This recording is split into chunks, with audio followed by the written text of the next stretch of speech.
the serious. She's a stronger woman than me. He literally bites her neck.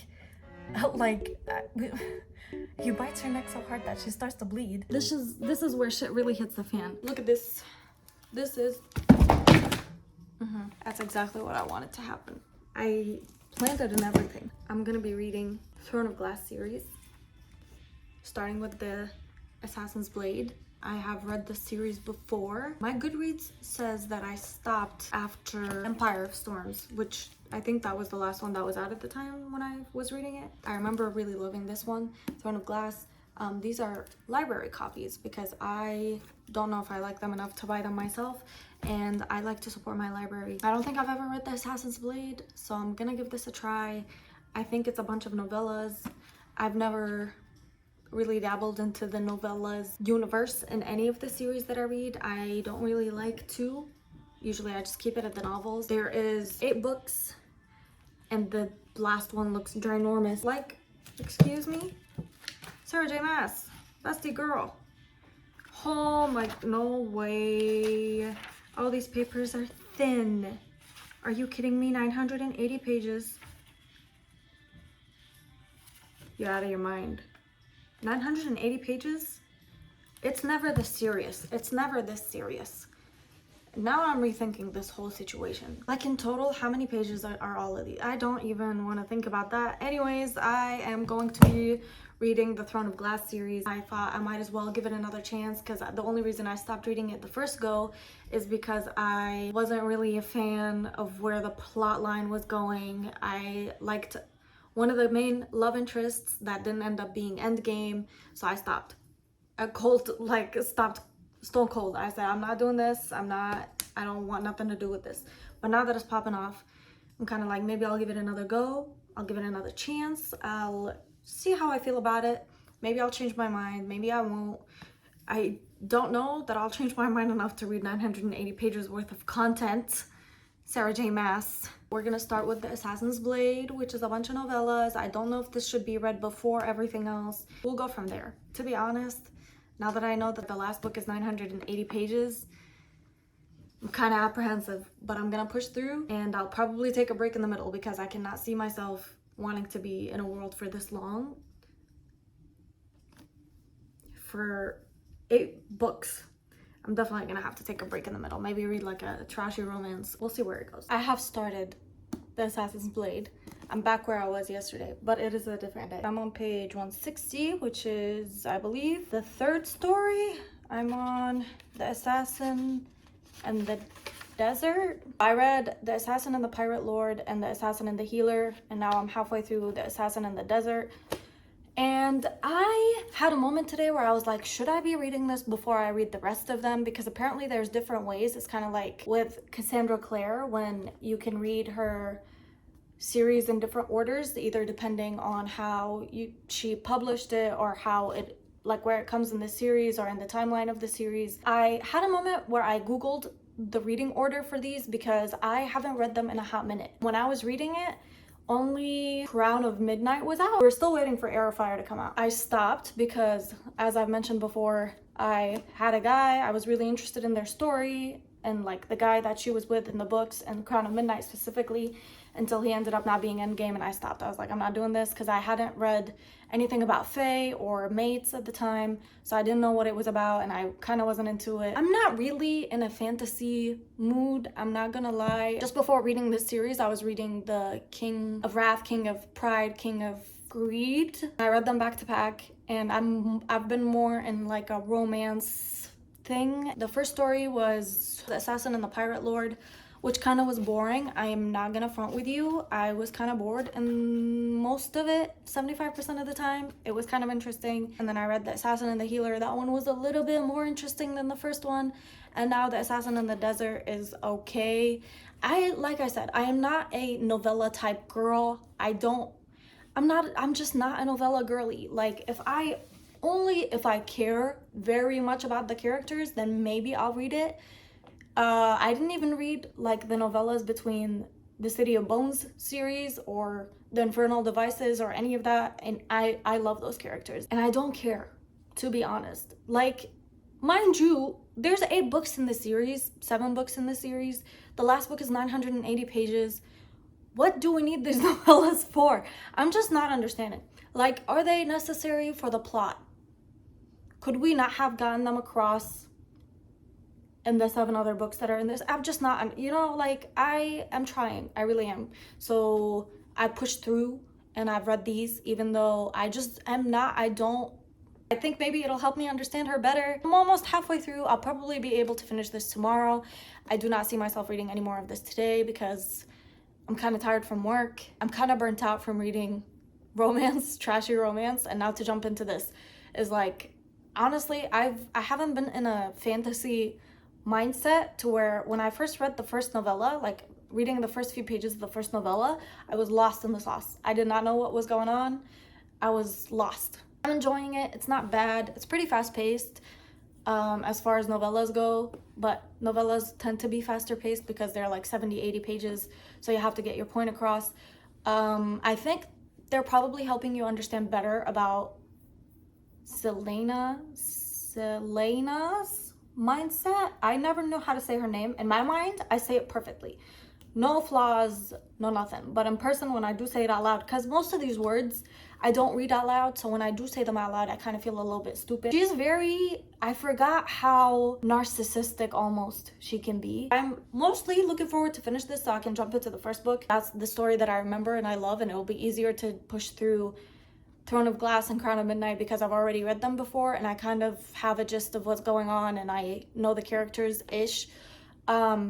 I don't believe these were out when I was reading them in the first go, like reading the series the first time, or if they were, there was only like 1 of the novellas out at the time. I'm getting through this. I'll probably finish it tomorrow. Let's total up all these numbers of these pages in the end and I'll tell you if it's worth it.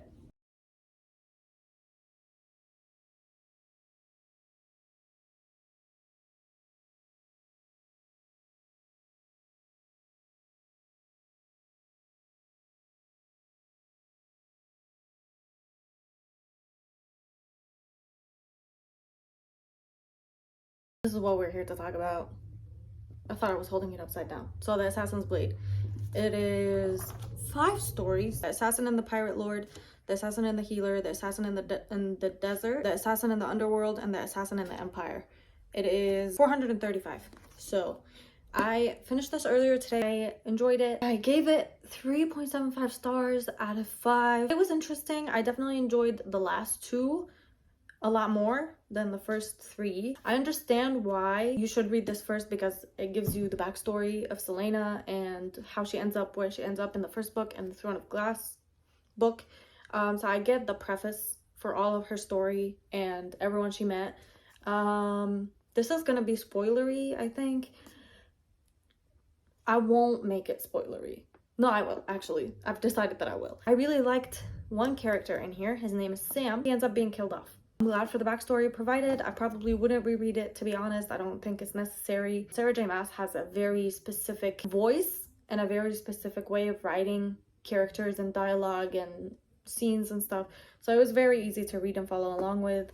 It reminded me a lot of ACOTAR, which is one of my favorite series, I would say. I'm probably going to start Throne of Glass tomorrow, and I will let you know how that goes. I think I'm exactly halfway through. I'm on page 211 out of 404, so I'm almost there. I read most of it at work yesterday because it was so easy to read. I forgot how Sarah J. Maas has such a way of writing to where it makes you feel like you're in the story and it makes it like fly. I don't know how she does it, but I noticed it even with ACOTAR. It doesn't get boring. There's not too much descriptive writing or like paragraphs on paragraphs on paragraphs. I thought it was really interesting that a lot of the stuff that happens in here I do not remember, which is fair because I think I read this, like I said, like in 2016, 2015. I remember it being compared to the Hunger Games, believe it or not. People were like, oh, it's like the Hunger Games for assassins. By the way, today is November 30th. I keep forgetting to say the time and the day.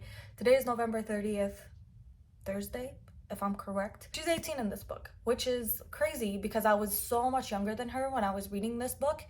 And I remember thinking she's like this powerful, badass woman, which she is. By the way, if you don't know what this book is about, it's basically about this girl. She's an assassin and she gets recruited by the king to become his champion by eliminating other assassins and thieves and stuff in a competition. So basically like the Hunger Games, but for assassins and thieves and stuff like that.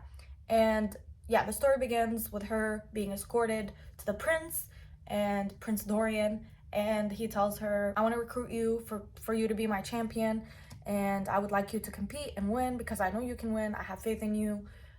I wish they would give you the position, but you have to fight for it. So she becomes free after serving the king for 6 years. They narrow it down to 4 years because Dorian is a simp for her. So she just has to serve the king after she wins these games for 4 years, and then she's free because she's been in a prison or like a mine that she has to serve at for years.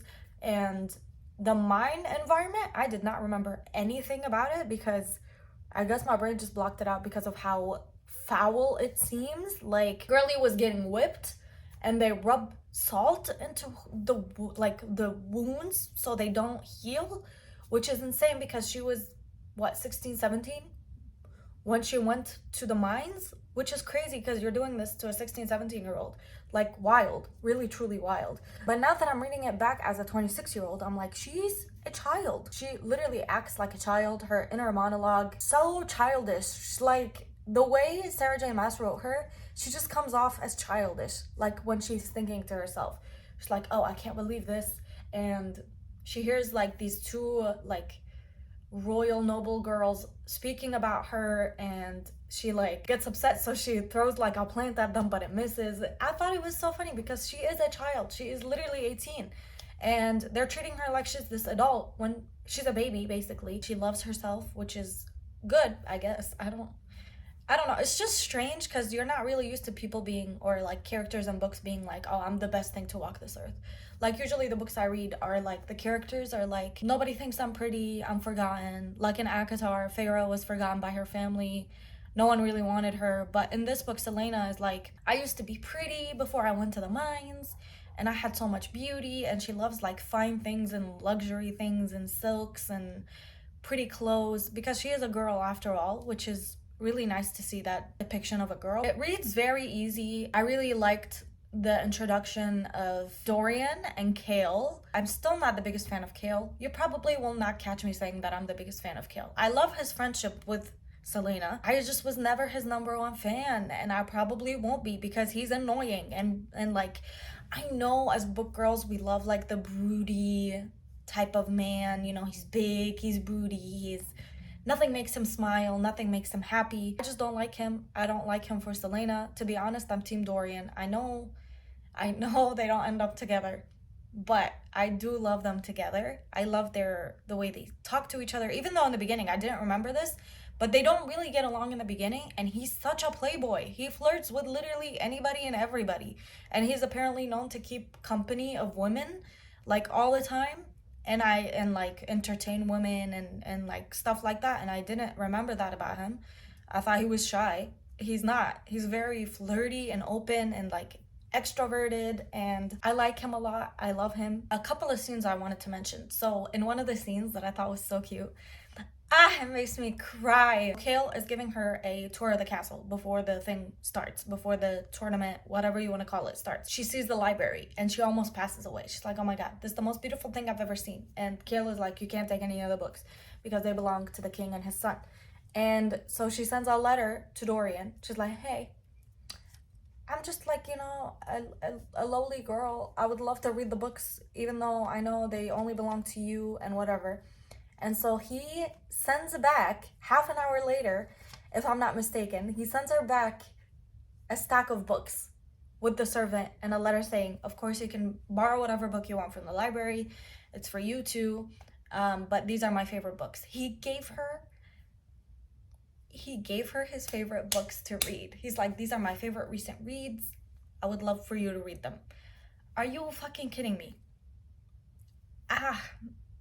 There's a couple scenes where I want to call them tributes, but they're not tributes. Start getting slaughtered, and not slaughtered, but like killed in very, very aggressive ways. Like one of them gets his insides taken out even his brain, which is crazy. I don't remember this book being that gory, but it was nasty to read about it. Selena has a dream where I believe she talks to the first queen, possibly, like she goes into this cellar or this tomb or whatever, and she sees the Fae Queen that used to rule over the kingdom, and the Fae Queen tells her, like, hey, there's something in the castle and it's very evil. Forget about everything. You need to get rid of this thing.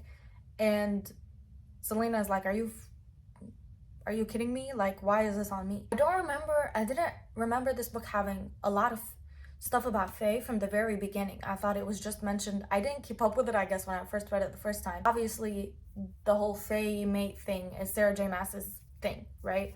So obviously, in the third book, I knew that a Fae gets introduced and whatever.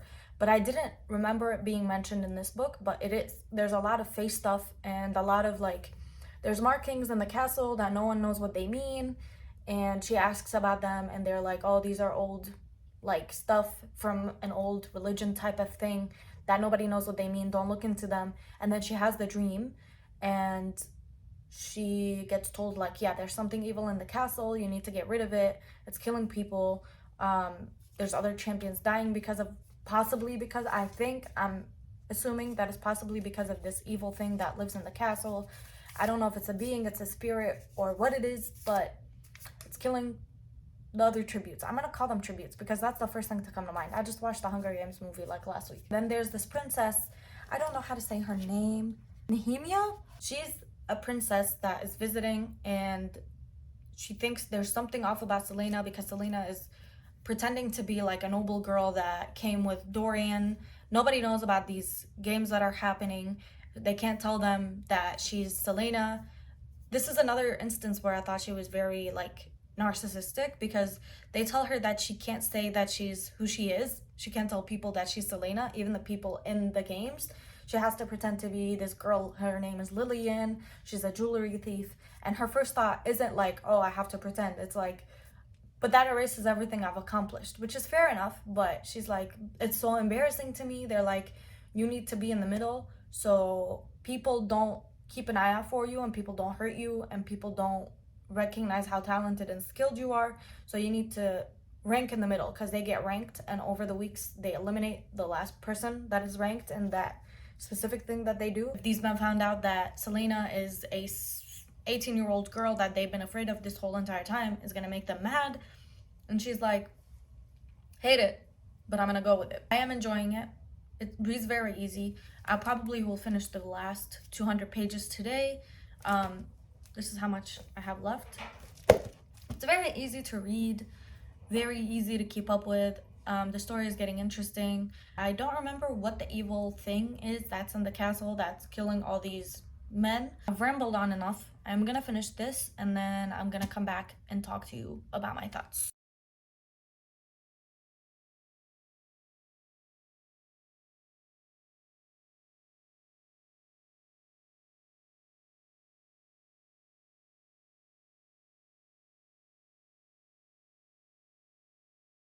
I've read like 50 pages. I love this man. I love Dorian so much. So she's on her period. She's like dying, vomiting. And the minute that Kale finds out that she's on her period, he leaves because she's like, oh, my period's coming back. Because she didn't used to have periods, obviously, because she was malnourished. And in the mines, obviously, she wasn't eating enough to get her period. And now she was getting it back because obviously she's regaining strength, eating and whatever. And Dorian comes back while she's asleep and he's like, I think you're faking. And she's like, but I'm not, I'm actually dying. And he's like, do you want to play a game? Because they play pool together. He like shows her how to play and she enjoys him touching her. I love it. I love it. I love them together. I love them together. Okay. And he's like, you should be honored by my company, that I'm here, that I'm keeping you company. And she's like, no. And then she calls him your highness and he tells her, just call me Dorian. And whenever there's a scene like that, I'm gobbling. I am full. It's a feast. I am there, sat.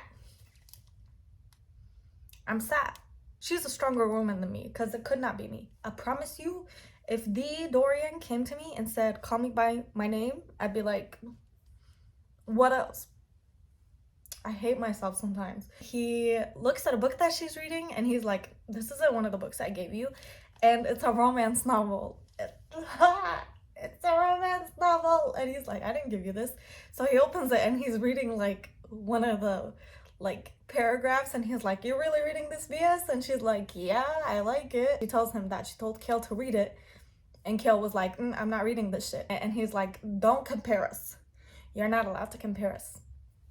I love me a competitive man. I do have a prediction. I think the evil thing is probably possessing one of the champions. By the way, they're not tributes. They're champions, obviously. I think it's probably Cain that's being possessed by a spirit or something, and he's killing the other champions. And there's a scene in where Dorian is looking into Selena's eyes and he's like, I've never seen eyes like yours where there's like a ring of gold in like in your iris or pupil or whatever the hell it's called. And she's like, thank you. So I think she's of Fae descent. I don't remember her being Fae. I don't remember her being anything, to be honest. But that's just a guess. Oh, I remember the scene that happens because her and Nehemia go to like a place where Dorian breeds dogs, because he has like, he trains dogs to be like race dogs and hunting dogs and whatever. And she sees one of the puppies and he's like, oh, this one's like an abnormal pup because he's not gonna be trained. He doesn't like people and he doesn't like the other canines either. And so she's like, don't kill it. Don't kill it. And he's like, oh, I'm gonna kill it because I have no use for it. And she's like, don't kill it. And he's like, okay, well, if that's what you want, then that's what you'll get. And I remember he gives her a dog. I think it was for her birthday, but he gives her a dog somewhere in this book or in the next book. And that is really what cemented my love for him. But to be honest with you, my love is already cemented. Like, I was Team Dorian in 2014. I was doing it, okay? I kind of don't want this book to end, to be honest, because I think I remember what happens to Dorian. I think he gets hurt or dies or something, or like he gets involved in some shit, but they don't end up talking, and I really don't want him to die. And now I'm wondering, should I have just stopped and not reread this series? Because I barely made it through the first time. Obviously, something had to have happened for me to stop reading them. It couldn't just have been that she had a different love interest, because she could have still been friends with Dorian. But if Dorian had died or something happened to him or he got possessed, then it makes sense why I would stop reading, because he's my favorite character. So I'm sad. I have like 150 pages to go, so I'm just gonna sit here and read. I've finished. I think the last time I updated was at 250 something pages. I was right. So they have this Christmas-like holiday. I'm believing it's called Yulemas, something like that, where it's kind of like Christmas, and he does give her the dog as a present, and then they have a ball, like a masquerade type of ball, and he comes to her, he like dances with her, and because he recognizes her even with the mask. And Kale is like being a stick in the mud as usual. He's like, why are you here? I shouldn't tell you that this is a bad idea because you should already know. Wah wah, stick in the fucking mud. Dorian ends up going to her room right after she leaves the ball, and he's like, why'd you leave? And he kisses her. So he gives her a dog. And then he kisses her. In the whole disaster that is happening, somewhere we find out that Nehemia actually knows what the marks are that were mentioned earlier in the book. They're like some sort of religious-ish-esque marks. And Nobody knows what they mean, but apparently Nehemia knows what they are. Selena catches Nehemia reading a book in the language of where they are, and she's supposed to not know. Nehemia is supposed to not know how to read, or she's not fluent in that language. So Selena's like thinking that she's not who she's saying she is, and she feels betrayed by that. A lot really happens. Nox flees, which is one of the champions, because Selena finds out one night that it is Cain who is doing all the killing, but he's not being possessed. He opens a portal between worlds where he summons this creature, Ridorak, something like that, that is killing those people, the other champions, for him, and he's using the organs of the dead champions to make him stronger. And Cain has been getting stronger throughout all the games, and each week he seems to be getting stronger. So she's like, that's why he's getting stronger, is because he's eating and he has the power to summon this creature to kill for him. While he's doing that, he catches her, find out about this, and he's like, oh, I'm gonna kill you. So for a good minute there, he's drawing these marks under her bed in her room to basically threaten her, and he tries to kill her over and over again. But these creatures don't kill if the person is not alone, so they can't kill her. One of the champions dies, so then she ends up fighting earlier than she thought she would. The last four end up fighting in a duel. She fights against somebody, and somebody else fights, and Cain fights somebody, and then they end up being the winners and fighting against each other. And just before the final duel, Kaltain, I don't know how to say her name, and I could not care less. She's this snobby rich girl who has her eye on Dorian the entire story.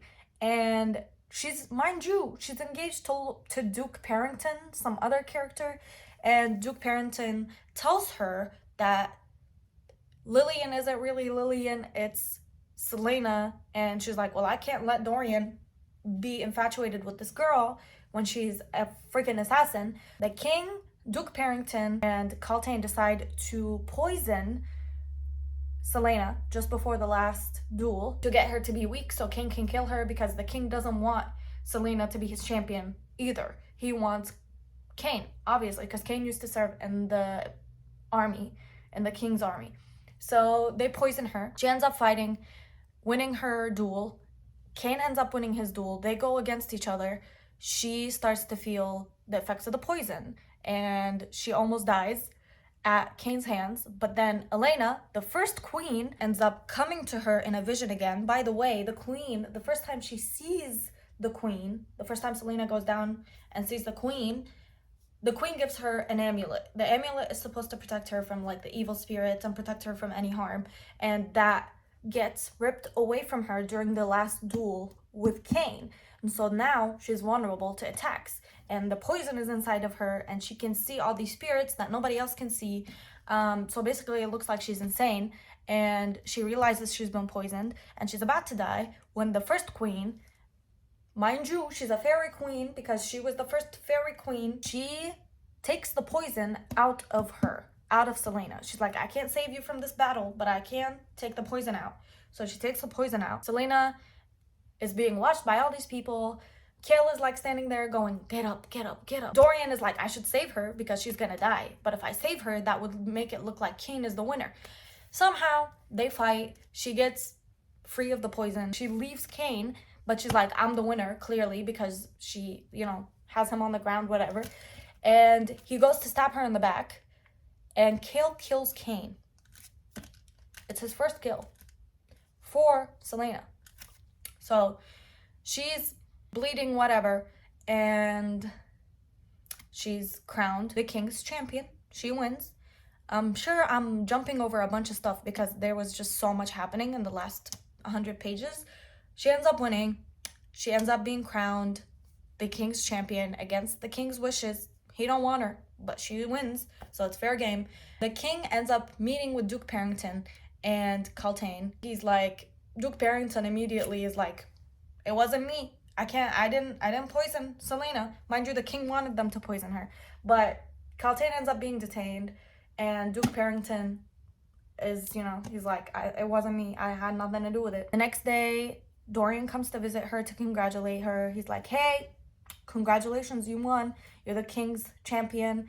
And she's like, well, I can't be with you now because I'm the king's champion. And he's like, Dorian is like, no, like we can figure things out. We can hide. We can be a secret. And she's like, well, I've lived my entire life secretive and I've lied about who I am this entire thing. Mind you, Cain knew who she was from early on. He knew who she was. And he threatened her with that info. He was like, I know that you were in the salt mines. How about that? He's been taunting her this entire time with that info. Dorian is like, well, why don't you want to be with me? Like, is this really, like, are you telling me you don't want to be with me? And she's like, I'm just telling you that you're the prince and I'm the king's champion. We can't really be together. So Dorian is like, all right, he's hurt. He leaves. Kale comes back because of course Kale would come back because desperation reeks on that man. Kale comes back. He's like, hey, congrats. Where's Dorian? He's usually here around this time. And she's like, well, he's not going to be here anymore because I ended it. And Kale is like, did you finally come to your senses and realize that he's a prince? And she's like, yeah. And then she's like, well, do you want to celebrate with me? Because I don't want to celebrate alone because I won. So come sit with me. And he's like smiling. Your best friend. Because him and Dorian are friends. They're childhood friends. He's like smiling ear to ear, talking to Dorian's girl, basically. She's Dorian's girl in my, like, fight with the wall. She's Dorian's girl in my head. But here's ugly ass Kale sitting with her, like smiling ear to ear, drinking with her.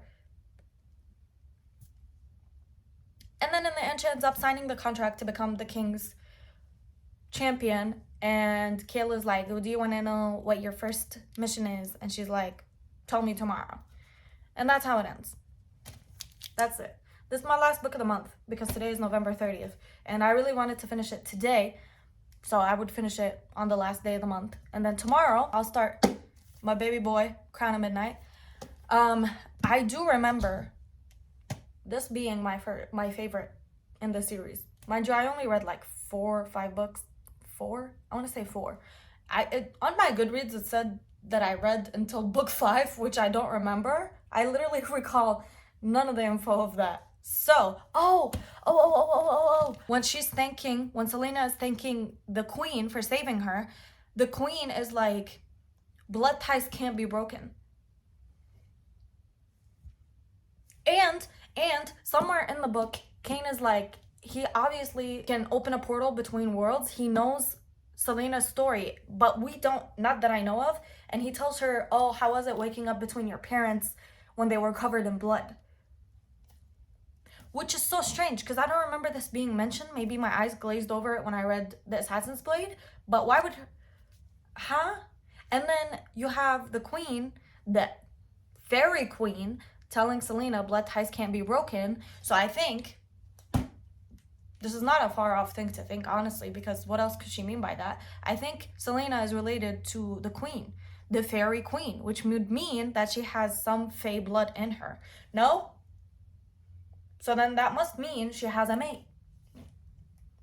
That's all I'm saying. This one was my favorite back in the day when I read it. Very excited to read it. I don't know how many pages this has. Where's my bookmark? This one's not bad. This one is 418 pages, basically around the same as what she seems to be writing. All the books have been in the 400 page range. I'm excited because I heard that there's like a really big something in the end of this, like a plot twist or some plot happening in the end of this book that makes people excited to read the 3rd book, which, to be honest, Heir of Fire is when I really start to lose every memory that I have. Honestly, I don't remember anything happening in here. So maybe when I read it, I'll remember. But the 3rd book, there's no way I remember because it's been too long. I'll start this tomorrow. I'll let you know how it goes. I'll probably start it at work. Or maybe I'll start it tonight. I love me when a book starts with a map. I love it. I'm gonna miss Dorian. I really do think that something does happen to him along somewhere in these books. Maybe the 3rd book. I'm sure if I look back in my reviews on Goodreads, it'll say something about something happening to Dorian. Because I do remember a lot of people talking about it. And I do remember myself being like, oh, my poor baby boy, Dorian, he's so baby girl. And I don't remember why I would say that, other than the fact that he could possibly die. or be possessed. Today is the 4th of December. It is 7:50 in the morning and I am this far in. So I think a little over halfway. I got sick. That's the only explanation I have. I read 256 pages and I have some updates. So in the beginning of the book, you get Selena and she's running the king's errands. Basically, the king will give her a list of people or a person and she would go kill them and come back with their head or with a proof that she killed the person, and it's just a bunch of people that the king doesn't like.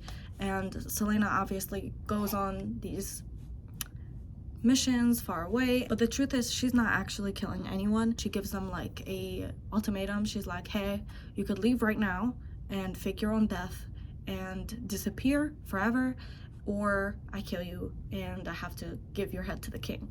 And so they all choose, obviously, to fake their death and keep going. When she gets back, the king is like, oh, there's this group of rebels that are trying to overthrow me, so I need you to kill them, but I'm gonna give you the names of the people name by name, like the list of people name by name. Instead of giving her the whole entire list at once, he's gonna give it to her name by name.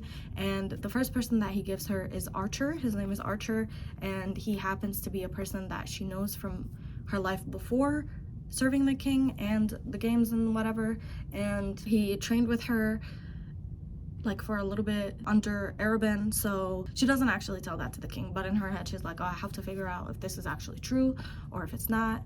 And in this whole entire process, she's gotten closer to Kale. I honestly just don't see any chemistry between them. I don't like them together. They honestly just give off a vibe of friends instead of like lovers, but Kale is like suddenly ride or die for her. He's like having nightmares because of him killing, what's his name? Cain in the first book, I think that was his name. He's like, I would kill him again for her. And I don't know how or when like his feelings started to get that strong for her, because it really didn't seem like they spent that much time together, but I guess they did. They do mention in the book a couple of times that magic was supposed to have died 10 years ago, but old magic is still around and it's hard to get rid of because the spells are so strong. So there is magic still. The king has outlawed it, so you can't use it, and not a lot of people have it. She does have this thing where she goes down underneath to the tunnels or to the tomb or whatever of the Queen Elena, the first queen, and the queen tells her that this wasn't over, that it has never been over. You thought it was over? It wasn't over when she killed Cain, that it's still going on, and that there's a very real threat.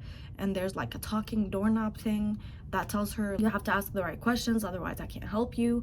And when she goes down there again, Queen Elena isn't there, so she stops spending time in her room because she doesn't want to save anybody else. She's like, I'm going through enough as it is, why is it me? So she starts spending time in Kale's room instead. So then she starts trailing or tailing Archer for a little bit, and she like takes Kale and pretends to be like his friend, and they run into Archer at some place, and he's like, hey, it was nice to meet you, or like nice to see you again. And they end up having dinner a little while later, and in the dinner, like right after dinner, she's like, hey, the king sent me to kill you because there's like this group of rebels that are trying to dethrone him.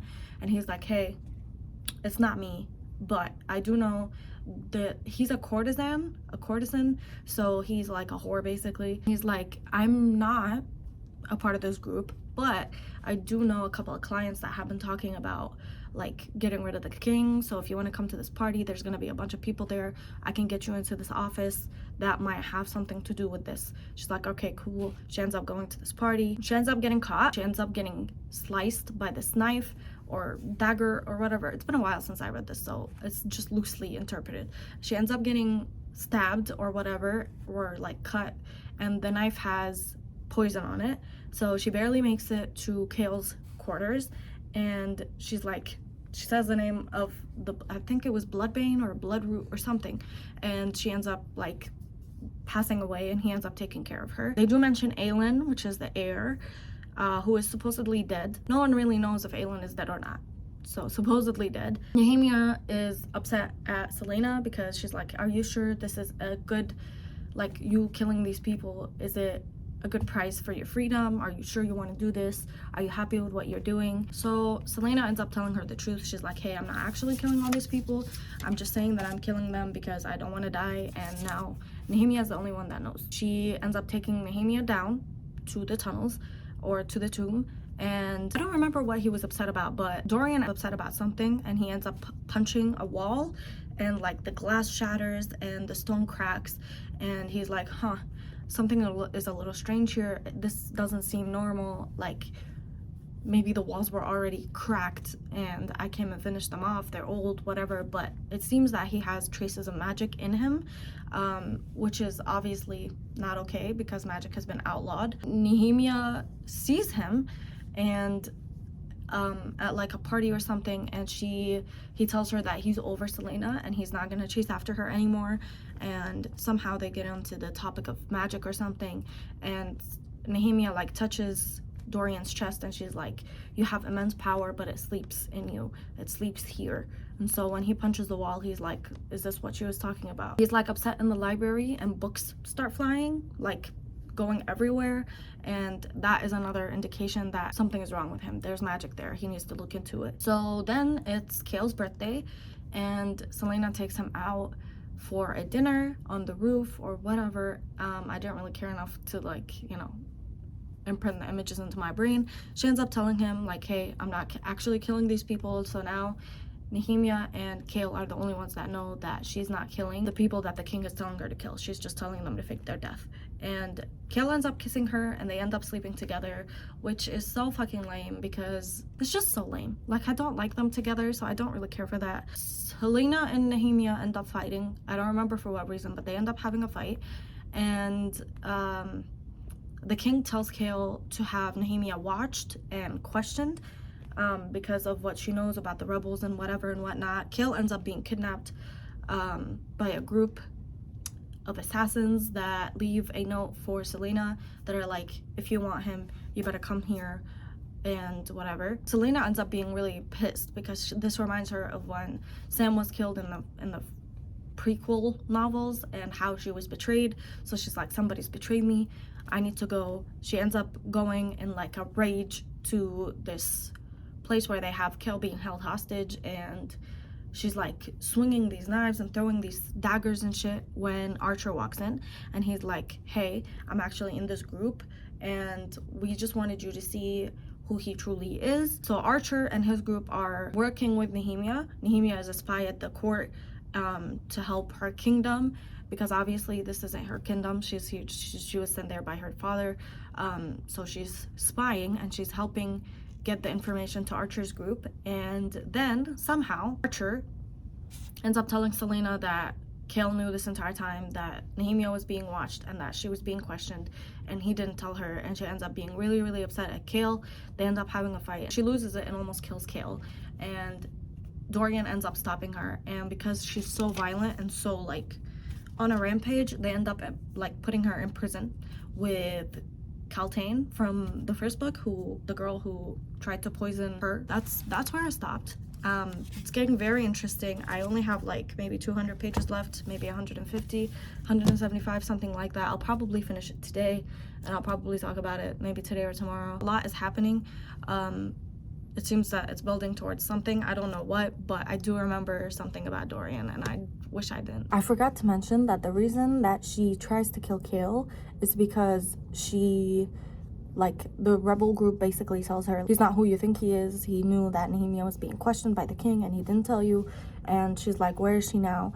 Speaking about Nehemia, she's like asking where is she, and they tell her it's too late and that Nehemia had died. So that's why she ends up attacking Kale and almost killing him, and that's why she ends up getting imprisoned. She'll kill everyone if she comes out. So I have all my lights on in my room right now, so I don't know what's going on. I finished Crown of Midnight. I actually finished this, I want to say Monday, after I filmed the video that came before this where I was talking about what happened in the first half. But I really was sick yesterday, and Monday night was really bad for me, so I didn't end up reading anything. I didn't want to wait any longer to read the rest of the series because obviously I'm trying to finish it before the end of the year. I don't think it's a possibility.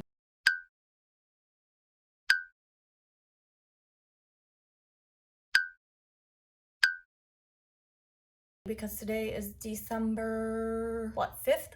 6th maybe? So she finds out that the person who killed Nehemia was Grave, which was one of the champions in the first book that ended up losing to her, and so she ends up hunting him down. Watching her do all that stuff, it just kind of like, the message that it sends to me is that she's so reckless and like she doesn't really think past the first impulse, which is crazy because you would think like, okay, you're powerful and I get that you're grieving, but like don't jump headfirst into something that might end up harming you. But she does, and that's who Selena is as a character. So she jumps in immediately into the getting revenge plot on Grave. She ends up beheading him, decapitated, gone, which is understandable because she was very close to Nehemia in the first place. And then she marches into a council meeting with Graves's head. That whole situation just made me be like, why are you the most reckless person known to mankind? Like, you've been already caught once before and you've been betrayed, and yet you continue to do this thoughtless shit that could potentially could end her life. But she just does not think. She just immediately goes with the first impulse. If I was her friend, she would make me have heart attack after heart attack. So yeah, she ends up beheading him. You have a scene where Kale's father is back in court and he talks to Kale and he's like, you know, you should come back home. If a war breaks out, I'm not gonna have an heir to take over my land, my kingdom. You need to come home. And he makes the grave mistake of mentioning Selena in the conversation, Kale's father. He tells him like, oh, I heard you got a girl and you're really bad at lying, because he tells him no, he doesn't have anyone. And so Kale's father is like, oh, you're really bad at lying. Right at the end of the conversation, Kale kind of loses it and he's like, if you touch a hair on her head, I'll kill you. Which is like, okay. Throughout this book, there's this quote riddle thing that says, it is only with the eye that one can see rightly. She finds it with Nehemia's stuff, which she's like, what the hell is this doing here? This is so strange. Did Nehemia know about this? So then she goes down to the tomb because she's always in that damn tomb. One way or another, she's gonna find herself down there. She's talking to Mort, which is the talking doorknob, I guess. Something about Sarah J. Maas is that she will always create like these things that you get attached to because of how sassy they are. Like, I remember in Akatar, the Suriel, or whatever you guys call him, I call him the Suriel, I was ride or die for him because that is one sassy, messy ass bitch. In this book, it's Mort, the talking doorknob, and he tells her that Nehemia knew about this tomb this entire time, that when Selena took her down, it wasn't her first time being down there. She's already been down there. Tries to use this sword, Damaris, I believe it was called, to try to solve the riddle because there's like a hole in the wall or an eye in the wall that she needs to look through. So she thinks maybe the solution to the riddle. She gets the sword, Damaris. It's like this magical sword, and she uses it to try to look into the eye that's in the tomb, and she looks into it, and lo and behold, she gets this poem thing that ends up basically telling her that there's 3 weird keys, WYRD keys. There's 3 of them that exist in the world. They're kind of like Horcruxes is what I think of it, like from Harry Potter. And you can use them to open a portal between the worlds, like the way that Cain was doing in the first book, like summoning things through the portal. She's like, okay, what does that mean to me? And then she ends up seeing Elena again, the first queen, and then she ends up having this meltdown and she cries, and the queen holds her, and then she goes and sees Nehemia's grave to like say goodbye because she hasn't yet. Kale follows her to the grave, which is like, why are you here? You know, like, he's following her this entire time, and then when he sees her go into where the grave is, I guess, which would be the cemetery, he like sees her there. He hears her sing in a language that he doesn't know. He's never heard before. He's like, this doesn't sound like anything I know.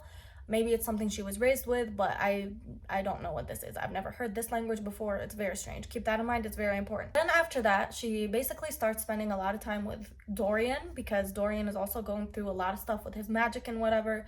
But she doesn't know about it yet, not that I know of. They like have dinner together and they go to the library together, and Dorian is obviously my baby boy, and Kale is like trailing them this entire time. He like walks into the library and he sees them together and he's like, oh, why are they together?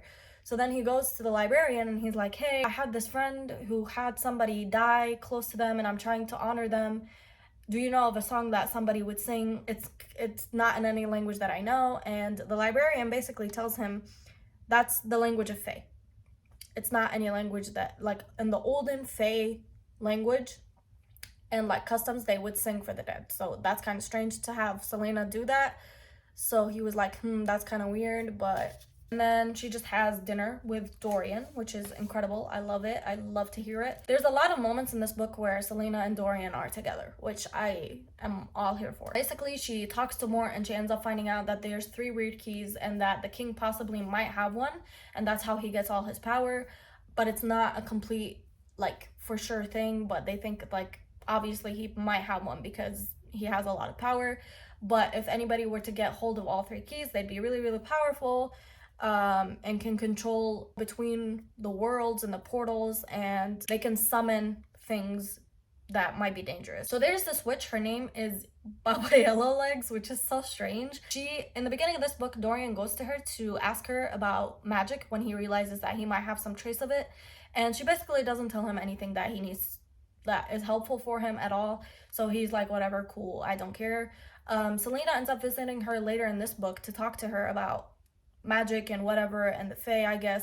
And the witch tries to sell Dorian's secrets to Selena, and Selena's like, don't do that, I don't appreciate that. Don't tell anybody else's the king's or the prince's secrets. That's his secret. I don't like that you're giving it out. Like, how many people have asked you for them? How many people have you told? And Baba Yellowlegs tried to kidnap Selena after she finds out that Selena isn't gonna budge about this, and Baba Yellowlegs ends up being killed by Selena. And then you have Dorian and Kale have a conversation where Kale is like, how is she doing? And Dorian is like, she's fine, but don't ask me to talk to her for you. I'm not, whatever's between you is between you, basically. And then somehow, because Kale does not know the meaning of privacy, he ends up in her rooms. He ends up finding her will. How are you looking through her stuff? And he finds out that she's written in her will that everything she owns goes to Kale after she passes, or if something were to happen to her, which is like, why? Why would you do that? It doesn't make any sense. He doesn't like it, and then he ends up crying after he leaves when she tells him that she's not going to change it. She's going to leave it that way. And that's one of the very first or few times that he cries. He ends up feeling sick to his stomach. It becomes clear that they're like, yeah, for sure, the king has a weird key, and she ends up, or a wired key. I'm not sure how to say it. I say weird key in my head. But she ends up going down into like this labyrinth tomb situation where she finds that there's like marks in the iron, and it looks like somebody had escaped from like some maximum prison type shit. She comes to the realization that she's in the catacombs under like the library and the clock tower, which is so strange. Dorian ends up following her because my baby king is not gonna let Selena be in danger on her own. They find something down there with claws waiting, and then she is like running. They're both running away from this creature together, like haul assing through it. Dorian uses magic to close the gate or close the creature in. Selena basically sees that Dorian has magic, using the Damaris sword to seal the gate on that creature. Somehow she gets on the realization that the king might be using his key, which is his ring, the weird key, one of the 3, to create those creatures, and she doesn't know why. She's like, why would the king do this? It is mentioned in the book that Kaltain has really, really strong, her bloodline was really, really strong in magic, old magic. Both her and Roland, which is Dorian's cousin, end up being sent to Morath, which is strange. When Selena was imprisoned after almost killing Kale, Kaltain tells Selena that she's been having a lot of headaches with a lot of wings, and that she thinks that the king had brought her for a different reason than what they said, not just for what she thinks they were there. So it's very strange that she's disappeared with Roland, which is the only other person with like very strong blood relation to Dorian, which might mean that he has magic as well. She ends up unlocking the first key, which is a jewel in a crown, and it's missing, which then proves to her that the king has it and it's his ring, because then Mort tells her like, yeah, he found it when he was very, very young, before he was even crowned king, and he was down here once after he became king, and that was it. She thinks that the king is using his key to stifle out all magic. That's why there is no old magic anymore. But then that would mean the only reason why Dorian has magic is because he's related to the king, and that way it doesn't stifle his magic as well. That kind of blew my mind, I'm not gonna lie. Selena gets the dumbass idea to open a portal to speak to Nehemia to say goodbye to her, and she opens the portal, and when she opens the portal, Dorian gets this dream when he's asleep telling him that she's in danger and that he needs to go to her because this danger is bigger than her. Dorian ends up going and getting Kale because he's like, oh, she's in danger and we need to help her. And so they both run to her after she's opened the portal, and Nehemia comes to her and she's like, hey, don't ever do this again. Don't open this again. This is very dangerous. You don't know what you might get next time. And all of this, Archer is watching. Archer is the same guy that the king had told her to kill earlier in the book. He's like, this is not the vibe. I don't like this. And he ends up stealing the book that she's using to like seal and open these portals and runs with it. So she ends up killing him. And throughout all of this, there's like this monster situation that's happening. There's something coming out of the portal. Kale tells Selena and Dorian to run. They go to run. The monster takes Fleetfoot, which is Selena's dog, and goes through the portal. So then obviously what other solution is there to do other than for Kale, his dumbass, to jump through the portal for the dog? I don't know why he would do that, but he did. He jumped through the portal. So then Selena ends up snapping, hitting Dorian, jumping through the portal after Kale to get Kale and the dog, and she's like, nothing matters to her, not even Dorian, nothing matters to her except for Fleetfoot and Kale right now, which is like, shut up. It is then that they find out that Selena is Fae. Selena is Fae. Mind you, in this book they mention, and I talked about it, they mention Aelin, which is the heir to the Fae crown. And you want to talk about Dorian too? Well, she has a lot to say. Selena is like, I don't have enough energy after they jump out of the portal. She's like, I don't have enough energy to close this portal. So Dorian ends up helping her by giving her his blood to close the portal. And then now Kale knows about Dorian's magic and Selena being Fae. She chases after Archer, kills him because she hadn't killed him earlier. They just let him run because the monster got in the way. So then they have this dinner where Selena explains to Kale that her great-grandmother was Fae, and that somebody in her family wasn't able to transform into their animal Fae form, but Selena is able to do that. You get her backstory to when she was a kid and how she couldn't control it and how she didn't know when she would change into the animal Fae form. Kale gets the great idea to make a deal with his dad where he tells his dad to tell the king to send Selena to Wendelin to kill the royal family there, because Kale's royal family have been fighting with them for 2 years in a war. And he's like, you tell the king to send her there to get rid of them, and I will come back home, even though he hates it back home and he hates being royal and he hates all of that. So his dad is like, I don't see why not. Kale's father speaks to the king agrees. He tells Selena like, hey, you leave tomorrow for Wendelin. As she's leaving, she speaks to Kale and she tells him a date before she leaves. And she's like, you'll understand why none of this would have mattered. I would have chosen you regardless. She tells Dorian to keep her books and to keep her dog. And he's like, of course I would do it for you because he's my baby boy and I love him so much. And Kale doesn't understand what this date is, but then he goes home and to the castle.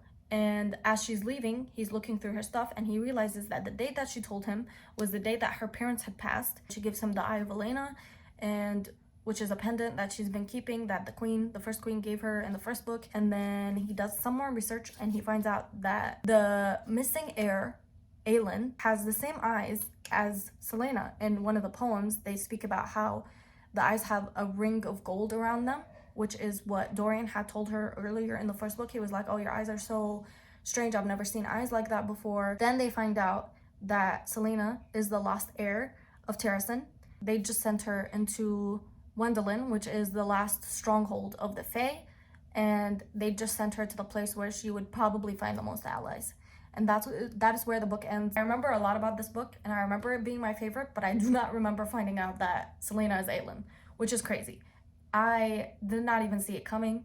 I'm so excited that I did get to experience it as if it was my first time reading it. I really, really, really, really, really enjoyed this book very much, immensely so. I feel like I understand a lot more of it this time around than the first time around. I think the first time I read it, it was just so new and I wasn't really into fantasy at the time because I just wasn't reading that much fantasy, especially not a series this long, and I don't remember catching on to all of this as much as I do now. I don't think I'm as upset as I was the first time around that Dorian isn't her endgame, which is sad because I love Dorian. I really don't think he's endgame. I think she has a mate that she meets later, maybe in the 4th or 5th book, because I know Rowan. Who's gonna tell her? Who's gonna tell her? She has no idea what's coming.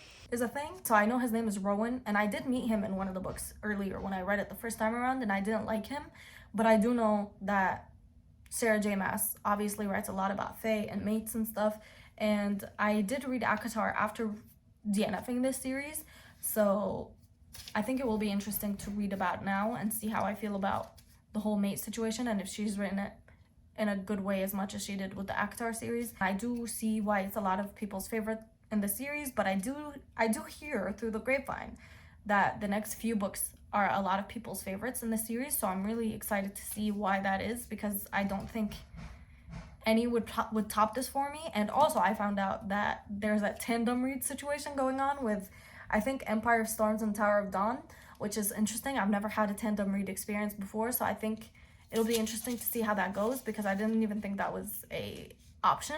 I'm excited to see how this wraps up. I'm excited to see where the next book goes. I'll probably start maybe tonight or tomorrow. We're getting into Heir of Fire. I don't know how many pages this is. It is 562 pages, which is a lot more than the rest that I've read so far. But I'm excited. I will let you know how this goes. Wish me luck. I started the Heir of Fire book. I am 232 pages. Very much enjoying this. It took me a while to get into it. I don't know why it was so slow for me in the beginning. Like, I couldn't, within the first 100 pages, it was really, really difficult for me. And then once I got past that, it was really easy. A lot is going on. She starts and she's been in Wendelin. I don't know how to say it. I say Wendelin in my head. She's been in Wendelin for 2 weeks. In Varese, I believe, and she's like slumming it basically. She's laying on rooftops and drinking wine and eating like this stale ass bread, and she's not happy and she's like depressed, and people are like looking at her weird because, you know, she looks bad and, you know, she hasn't showered, she hasn't done anything. She feels like this hawk watching her at some point and ends up meeting Rowan, which is, I believe, if I'm correct, and from what I've been spoiled is correct, I believe Rowan is her mate. Maybe later on, because the way this book is going, it's not seeming like he's very much her mate at all. Adion, I think that's how you say his name. He's Selena's cousin, Aelin's cousin. He comes to court, bringing a whole headache and a half with him, causing a ruckus basically. From the very get-go, from his very first day there, he like talks to Dorian and he talks to Kale, and Dorian is like looking at him weird.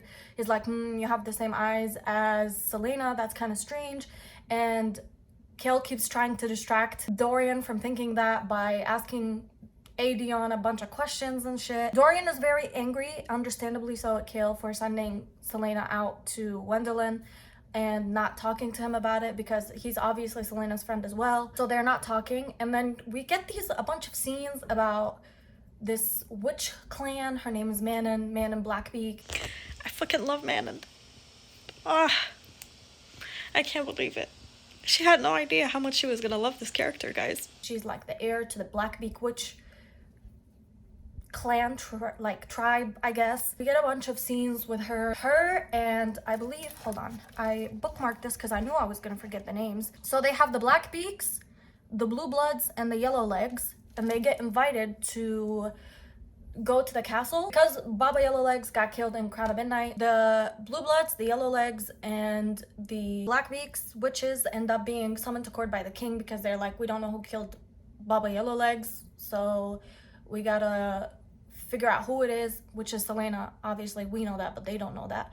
And they end up doing like a bunch of training, and they pick out like things to fly on. I'm not really sure about that part of the story right now. I'm kind of confused about it, but I do like Manon. Manon is very angry. She reminds me a lot of Selena. Rowan ends up taking Selena to Queen Maeve.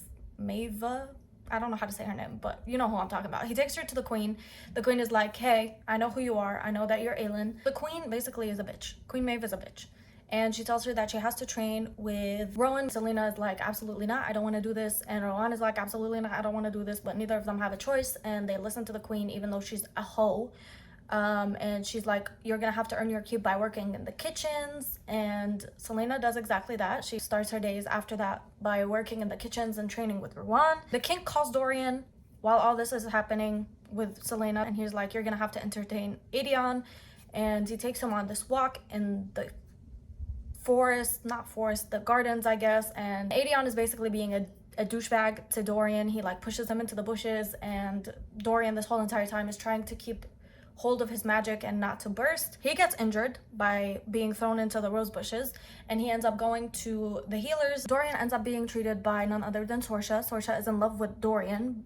She's been for a really long time. She's the same healer that helped Kale, Dorian, Fleetfoot, and Selena when they were in the catacombs and they got hurt in Crown of Midnight. He goes back to her and he's like, what's your name? And he thinks she's pretty, and she thinks he's like beautiful, and she's like this nervous mess. And I love them together so much. Their scenes bring me so much joy. In this whole situation, the only way for Rowan to train Selena is for her to shift. And for the very first couple of times that they're training together, he keeps telling her to shift, and she refuses to shift. She does not want to, I guess, or doesn't want to. He just tells her to shift over and over and over again. Because she refuses to like shift, Rowan takes her to this field, and he's like, you have to go through this field, and if you get to the other end, then you won't have to shift, and I'll take you wherever you need to go, and you'll get all the answers to your questions, but they'll tear you apart. No human weapon can get you past this field unless you shift. So she's like, all right, I don't need anything. She tries to play it off and like be this strong, independent woman, like don't need no man, don't need to shift type of mentality. And she ends up going through it, and while she's going through it, she's like walking and keeping her head held high, and she's not running, even though she should be. If it was me, screw my pride, I'm gonna run. She does not run. She like walks it out step by step and ends up being hit with all these memories of her like parents and Nehemia when she died, and she's like running through her guts and whatever, and she ends up peeing herself and vomiting and passing out. Rowan drags her out, and he tells her that this wasn't like the whites, which is, I believe, how you say it, which is the thing he told her to walk through. He tells her that this thing is unknown, and he couldn't figure out what it was because he had to drag her out, and by the time he went back in, the thing was gone, which is very strange that he doesn't know what it is because he's Fae. Rowan is basically an asshole to her this entire time that they're training. Her friends that she has friends in the kitchens, which is where she works. She like cleans the dishes and stuff. She has Luca, Malachi, and Emerus, which I love. Emerus and Malachi are mates, and Luca is, Luca on his own. She's like, well, why don't you shift since you want to tell me to shift so bad? Let me see you shift. And he ends up shifting, into this hawk. So his Fae animal form is a hawk. The only hawk that she knows of is the hawk that was watching her when she was on the roofs in the beginning of the book. So she realizes that Rowan has been watching her for a really long time. Dorian, on the other hand, starts going to Sorsha on like a nightly basis. He trains with the guards, and he gets hurt, and he goes to her to help, like for her to help him get healed, and he ends up hurting himself and falling on his hand wrong or his wrist wrong, and then he ends up going to her to help him. She decides to ask him about Selena and Kale and Fleetfoot when they fought in the catacombs, and he like panics and he hits her with his magic, and he like blows some stuff off the table, and so she's like shook. She helps him pretend that it was an accident, that it was her fault. So they flip over the table and they knock over all the stuff that was on it. She gets chewed out, but she tells him, if you are willing to tell me what's going on with you and when this started or what you feel like, then maybe I can help you and I'll do some research. And she's like such a cute little baby. If anything happens to her, I'm gonna be so mad. Safe to say that didn't age well. I'll do some research for you. Maybe I can find you a potion or a tonic or something that can help you get this under control so you don't end up being found out by the king, because she doesn't like the king and she thinks that the king is basically a douchebag, and she has no family. She doesn't have anybody. She's only working at the castle because she has nowhere else to go. You have Adion. He's throwing these parties and he makes sure people see him, and then he dips. And Kale comes home one day and the guards are missing, and he's like, where are the guards? And so the other guards tell him, oh, Adion came by and he told us, come to this party, it's gonna be great. Kale goes to the party to find his guards. He doesn't find the guards and he doesn't find Adion, so he's like, something is fishy here. So he starts tailing Adion. The whole situation of why Kale is tailing Adion is because he thinks that Adion has some ties to the group that Archer was working with that was against the king, and Kale wants to free magic. He wants to liberate magic so Dorian can be free when he goes back to Eniel. He sees him wearing a ring that the king gave him, and that ring helps the king control people. So he thinks he's being controlled by the king. And so he's like, if I tell this rebel group that isn't trustworthy and that he's the king's pet, then they'll let me in and I'll help them like tear down the king, basically. Bill gets caught and he is on the verge of death. Aedion is about to kill him. Aedion is working with, it was Ren and some other guy, Marta or something like that.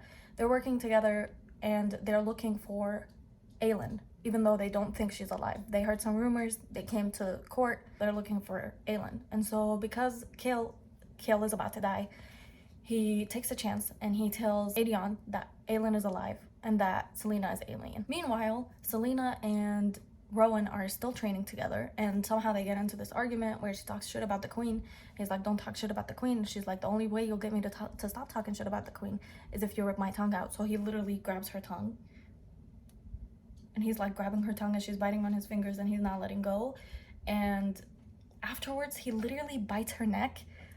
Like, he bites her neck so hard that she starts to bleed, and she ends up shifting. And he's like, there you are. After she changes, Rowan asks her about Chaol, and he's like, why did you leave him behind? And she's like, mind your business, you know, it's not your business. And then she's like, why are you asking? And he's like, oh, don't worry, I won't bite you again, because I don't mess with other males as females, or like mates or something like that. I don't mess with what belongs to other males, which is so strange to say. Imagine if someone said that in real life, I'd be like, what are you talking about? But he said that. And so she tells him, oh, I'm not with Chaol anymore, I left him, and she runs away. That she does, because she's shifted and she didn't want to shift and she doesn't want this whole treatment, so she runs away. After she runs away, at night she lights a fire, and mind you, while she was making her way to the castle, to the queen, Rowan never lit a fire. He was like, I'm not trying to invite like something more scarier than whatever's out there. So he never lit a fire. And when she runs away, she lights a fire and she attracts these things called skinwalkers, which are basically out to get her. And then Rowan is like watching her, so he grabs her into like this hollow tree or something. Like, I don't remember what it was, but he like grabs her and he's like, the only way for you to make it out of this is if you shift, because if you don't shift, your human form will not be able to outrun them. No human weapon can murder them. You need to shift right away. And so they're running away, and she shifts right at the last minute and like blasts them with blue flame. He ends up telling her like, hey, make sure the next time you shift, like your body's shaking because your body is telling you not to do that again. Don't run out of your well of magic, because apparently there's like a limit, and if you overdo it, then you're hurt. So he's like, don't do that again. And they end up going back. She goes back with him to the castle. During this time, Chaol takes Aedion down to the or like to the tomb under Selena's old room, and he takes her to Selena's old room and stuff, and they look around, exchange information, and he tells him about Selena and what he knows about Selena. And in this time, while they're talking together, Dorian usually spends his nights in the tomb because he is trying to work on his magic, and so he hears them. And Dorian is like, why wouldn't you tell me this to Chaol? Because Chaol has not told him anything, and their relationship has been really affected by the secrets and stuff, and by him sending away Selena. So Dorian is like, why wouldn't you tell me this? And Chaol is like, I'm trying to protect you. This is for you. I'm trying to liberate magic for you so you're not in trouble. And he's like, whatever you guys are doing together, I don't want to know. Keep me out of it. In this whole scene, we find out that Aedion knows that Dorian has magic, and he tells him like, hey, if you don't learn how to control it, this is going to be a problem for you. And then we also find out, which I'm sure is mentioned earlier in the earlier books, but we find out that Dorian and Aelin, which is Selena, used to play together when they were children. And he's like went over to her castle, and yeah, apparently they knew each other. Aedion and Chaol end up going to Selena's very old apartment from the first book, which is I think the one she shared with Sam. And they look through her stuff. Aedion is like looking through her clothes, and he's like, yeah, it makes sense, because she's always loved her fancy clothes and pretty stuff. And while they're doing all of that, Dorian and Saoirse are working together, and they're talking about how iron affects Fae really strongly, and whenever they catch a Fae, or like somebody catches a Fae, they put iron chains on them because it controls their magic. So Saoirse is like, I wonder if maybe you had more iron in your system, if it would help you control it better. So he's like, do you have iron, like supplements or something to eat, treacle, whatever? And she's like, no, but she ends up going and getting one, gives it to him, he eats it, trying to get his magic to work, and he controls it. Or he doesn't control it, but it doesn't like explode out of him. And he's so excited that he kisses her. And he runs away because he's like, she probably didn't want me to kiss her, but the kiss was so cute. I screamed. I ate it up. Scrumptious, delicious. I love them. He deserves literally all the best, and so does she. That's all I'm gonna say. If something happens to either of them, I don't even want to think about it. I'm stressed. To end my update, Rowan, which is their ship name, Rowan and Aelin, or Rowan and Selena, they end up going to this lake situation where they find a woman, and she's basically like laying there, and she smells like shit.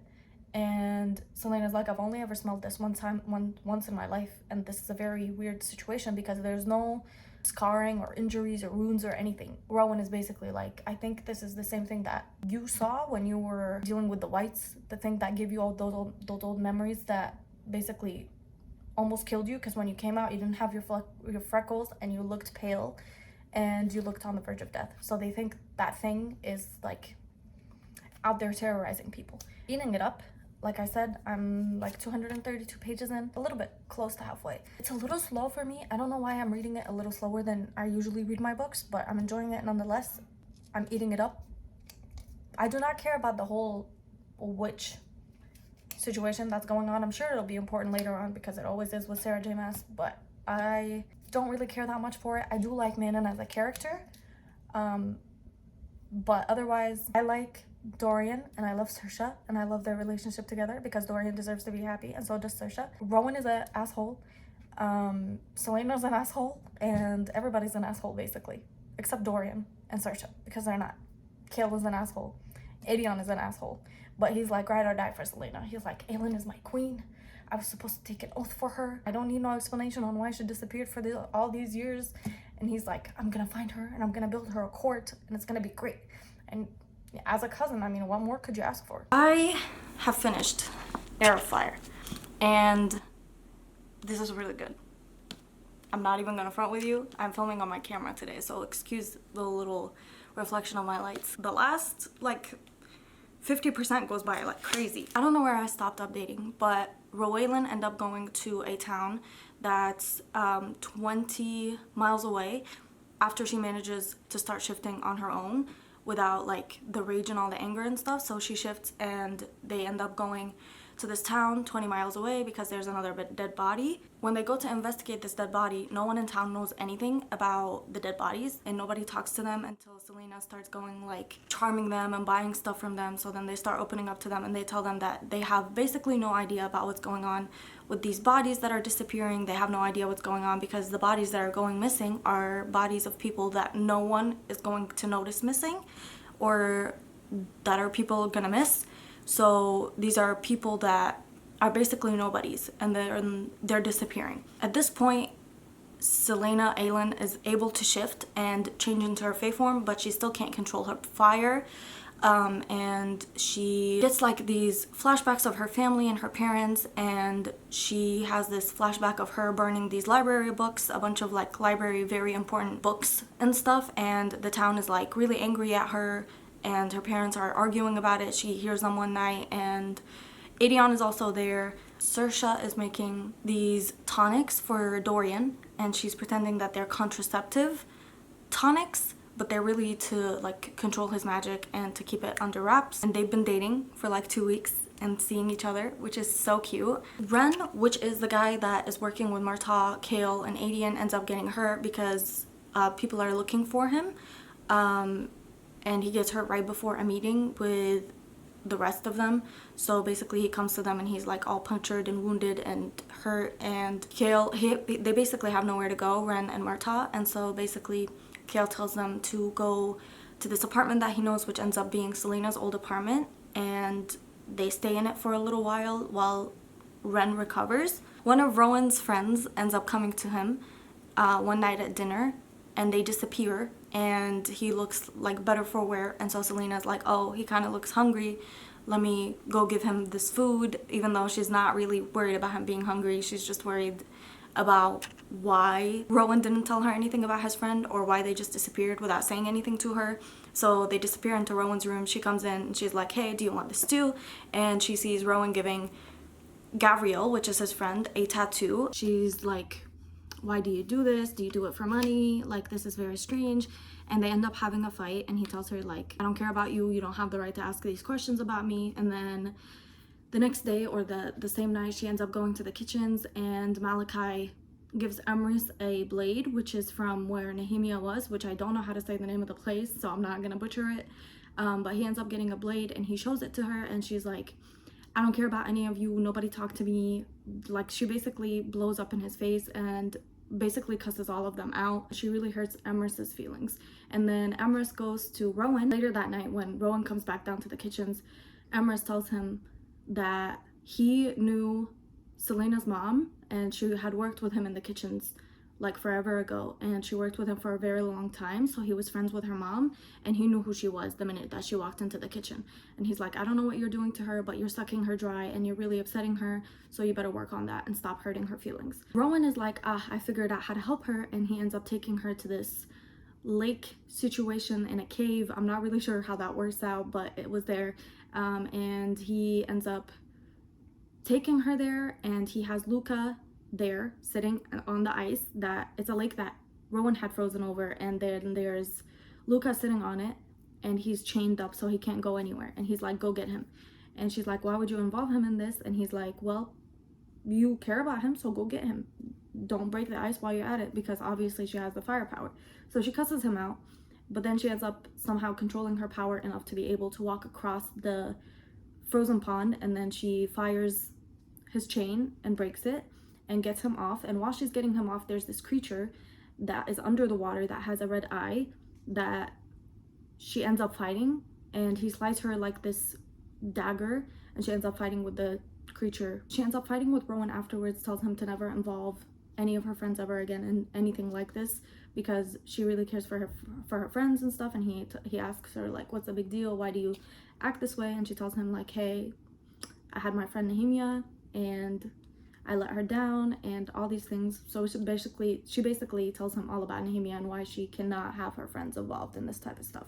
Rowan tells her that he had a mate that died, which it doesn't make sense to me, because I thought he was supposed to be her mate. I'm not really sure how it works, but apparently he had a mate that was pregnant, and they had killed her. He like went off into this situation, this like emergency something, and he disappeared. When he realized that she was in danger, he came back. He knew that she was pregnant, and when he came back, she had been dead, killed, murdered, if you will. The queen basically saved him by giving him a blood oath. He was like, I'll take your blood oath, because he had nothing else left, because his mate had already died, and he's still not moved on from it.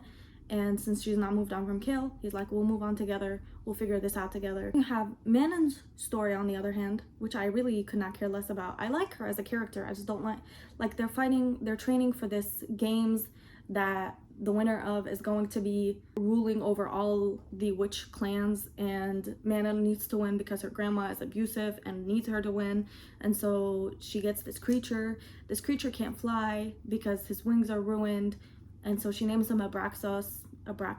That's how I say it in my head. I'm not really sure how it is said, but they end up going to this spider silk person to get spider silk, and she ends up tricking the I think it's a witch or somebody, whom like a woman that makes the spider silk. She ends up basically playing her, getting the spider silk for free and leaving, and she binds Abraxos's wings with it, and it works, and he does end up flying. So, you know, Beltane happens, which is like a festival type situation, and Rowan takes Selena into this like field, and he tells her to keep these 3 things of fire flaming the entire night. He just wants to see how long she can go before she reaches the bottom of her fire, and she ends up like losing herself in this music and stuff at the party, starts burning, like starts reaching the bottom of her magic, and then she basically starts burning from the inside out, on fire from the inside. And so they take her to this like, I think it was a tub or something, because there was no water near them, and Rowan ends up like freezing the water, and she sits in it, and then it keeps melting, and she keeps sitting in it, and he freezes it, and they give her a bunch of water. And then once she's a little bit calmer, he like walks out to go get her something, and when he comes back, she's obviously without clothes, and he can see the scars on her back from being in the salt mines. And he says, "Who did this to you?" You guys, you cannot believe the scream that I let out. And I was at my office at work when I was reading it, and I literally went like silently in my desk because I couldn't scream.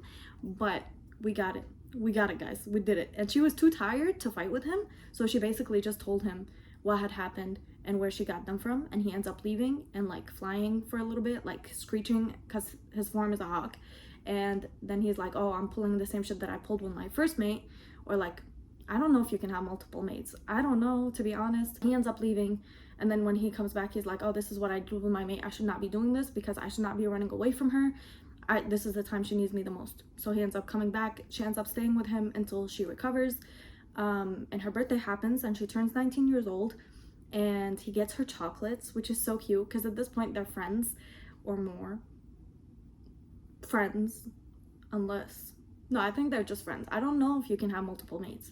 Even if she died 200 years ago, like his old mate, I don't know that he can have multiple mates. I've never heard of that happening before, so that kind of makes me, you know, I don't know if she is his mate at this point. And all of this, while she's at Beltane, she's feeling a little territorial of him, and she's like, you know, glaring at these women who look at him for too long and like growling at them and stuff. So that's why I thought they were mates. But then, you know, he comes out with the thing like, "Hey, I used to have a mate and she died." So I was like, okay, maybe they're not mates then. I don't know. They end up leaving for this other body that they found, and when they go to inspect it, Selena sees that there's black under the nails, and it smells like whatever the creature that was in the library in the castle smelled like. And she's like, "I know the smell. I know what this is. This is the creature that the king has been making."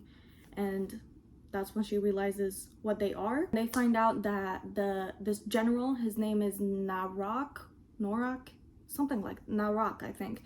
He's like experimenting on demi-fae to see if they can be inhabited, and they become a husk when that happens. And so all these bodies are bodies that aren't able to be inhabited, and he has like 3 of them with him, and he's about to attack them. On the other side of the story, you have Dorian, Kale, and the king. The king tells them that there has been an uprising in Endovir and Kalakula, which is like where the slaves work, and that he had basically killed thousands and thousands of slaves to send a message for people to stop uprising because of Nehemiah's death. That basically enrages Selena, obviously, and enrages Dorian and Kale and everybody. And this is the shit that pissed me off. Somebody ratted out the plan that Rowaylan had and set in motion, because they had like set up traps and stuff to try to attack the general and the 3 little husks or creatures that are with him, and they end up attacking earlier than they were meant to, and they know where every trap is, and they know where the escape tunnel is. So then they're like, "Oh, somebody ratted us out." They don't know who betrayed them, but somebody betrayed them and told the general all their plans. They basically end up going in to fight. Rowan goes somewhere, Selena goes somewhere. She's fighting these 3, what are they called? Valk princes, and they like show her all these memories of her family when she was younger, of her meeting the king when she was little, and him using his power on her to make her burn from the inside. And they show her like all these miserable memories of Nehemiah's death, of her calling her a coward, of their last fight before Nehemiah died, of her lady's sacrifice. After her parents had died, her lady sacrificed herself to protect Selena. She told her to run, and she ended up dying, and she had a daughter. That's the reason why she can't be Aelin, because then that sacrifice would have been for nothing so far in her life, and she feels ashamed of that. So that's why she really is against being Aelin, and why she is Selena, because that's the way she protects herself from the failure that she feels like she's done so far. And she basically like bottoms out on her magic, even though she has like the visions end up telling her to get up and fight. She's really, really close to death when Rowan comes out, and he helps her by giving him his magic like as a boost, and she's glowing, and she has like this mark between her eyes that's glowing, and it's like of a stag or something like that, and she's fighting them, and she basically beats the 3 princes, and she ends up passing out in the process. Dorian tries to make Saoirse leave because he knows that his dad, like after killing all these thousands of slaves, he's like, you have to go. You have to go. You gotta get out of here, girl. My daddy's gonna kill you and me and everybody I care about. And she refuses to leave. She stays. Kale finds out about him and Saoirse being together, and he sees them together, and he's very, very happy for him. He even tells Saoirse that she would make a great queen, which is crazy because after the end of the book, what the fuck is happening? Kale ends up telling him about his theory about the 3 towers, which connect thanks to the king's key, and he can control the magic being banned that way. Aelin finds out that she had like this little pendant necklace thing, amulet, when she was younger that her mom had given to her, and she had lost that very same day in the lake when she ran away and ended up in the lake when she was a child. That amulet is a key, one of the weird wired keys. Rowena ends up leaving for Doranel to see the queen, because she's obviously now fit enough, and he tells her that she's fit enough to go, so they end up going. Because of her beating the Valk princes, now everybody knows that she's Aelin. The king now knows that she's Aelin, and when she goes to visit Maeve, she tells her that the little sign, or like the little thing in between her eyes, the little mark, is because she is of Brennan's bloodline, which is, he wasn't with royal blood. He was just favored, and he ended up having that, and that's why that little mark is there. It's called the nameless mark. Aelin, which I think I'm just gonna call her Aelin from now on, Aelin ends up refusing to tell Queen Maeve where the key is, where the 3rd weird key is, even though she knows that it's the amulet. And the queen ends up having Rowan whipped in front of her, and she's like Selena is standing there, Aelin is standing there, like basically like dying at the view in front of her. And she ends up pulling out this ring that Rowan given her earlier, and it ends up being the queen's old lover's ring, and she tells her, I'll give you this ring if you stop whipping Rowan and you break him from his vow. You know how strong I am. This is why you wanted me here. This is why you wanted to meet with me when I was younger. So you gotta let me go. Letting Rowan out of his blood oath, and Rowan ends up giving Selena his blood oath to be the first person in her court and to serve her until the day he dies. She gets a tattoo from Rowan, and Manon ends up winning the games, and she ends up becoming the heir. Not the heir, she becomes like, I think I wrote it, she becomes the winged leader, which means she basically rules over all 3 different tribes of witches, I guess. Clans, witch clans, I think that's what it is. Oh, this is where shit really hits the fan. So Kale, Adian, Ren, and Dorian are trying to find a way for Dorian to leave, and for Saoirse to leave, and for Adian to go somewhere else, because they don't want the king to find out about Dorian and Saoirse being together. Just as they're about to leave, Kale ends up being summoned, Dorian ends up being summoned, Saoirse ends up being summoned, and Adian ends up being summoned to the king's office, or the king's court. They go there. The king knows about everything because he has spies all over the place. He knows about Kale, he knows about Adian's parties, he knows about Saoirse and Dorian being together and almost running away together. Asking who the traitor is, and Adian basically is like, hey, it's me. Then the king tries to kill Kale because Kale tells him, I refuse to go back to Eniel, I refuse to serve you as a king, you are a piece of shit, I'm not doing this. The king tries to kill him, and Dorian stops it by using his magic. So now the king knows that Dorian has magic. The king kills Saoirse because Saoirse is the spy that was in the castle that was giving information to Ren. Dorian cannot have anything good in his life. This man, and it only gets worse from here, because once the king finds out that Dorian has magic, he puts like this collar on him, and I think now he can control him, which is what the hell. Now his first love is gone, his second love is dead, his friend is gone because he told Kale to run to say once he saved him. His friend is gone, and Adian is in the cellar, or like being chained or whatever, and he's now under his father's control. What the hell? Like, why can't this man have any? Please, if this man doesn't have a happy ending, you will not hear from me again. You will not hear from me again. This is the only man that I want happy. I do not care about any other man in this world. I just want Dorian to be happy because he's so cute. Please. I can't do it. I can't do it. The king has my baby boy under his grasp. I don't even know what's going to happen in the next book, to be honest. Like, I honestly don't have a single idea of what could happen. And Selena and Rowan, Aelin and Rowan, Rowan, if you will, end up leaving for Rifthold to go back to get the keys from the king and from Erebin. And that's where the book ends. I have been talking for 30 minutes. Obviously, I gave the book 5 stars because you can't not. I'm really stressed out. I don't know where the story is going to go. I think after this book, after Queen of Shadows, I think, right, is that what it's called? Queen of Shadows, I'm going to have to do the tandem read. I don't even know where the story can go. I don't even know if Rowan are mates, which is literally what I was thinking this whole entire time. I'm really stressed out. I just want Dorian to be happy. The story is not working out for me. That's why I stopped after Heir of Fire last time, is because I was like, my man is literally not getting anything. He's being treated like dirt, so he better be happy with this book. By the end of this book, she better give him something to be happy about. I don't know what, but give him something. And that is all I'm gonna say tonight. I'm gonna probably start this tomorrow.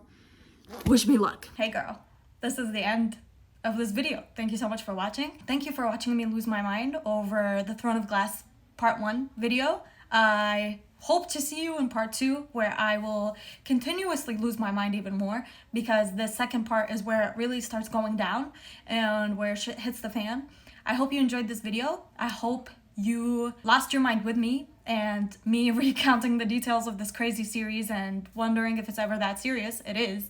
I hope to see you in Part 2. Let me know if you've read this series. And if not, let me know if you find this type of video interesting or entertaining, so I can read more series and lose my mind over them for content. I very much enjoyed reading these books, and you just wait until you see Part 2.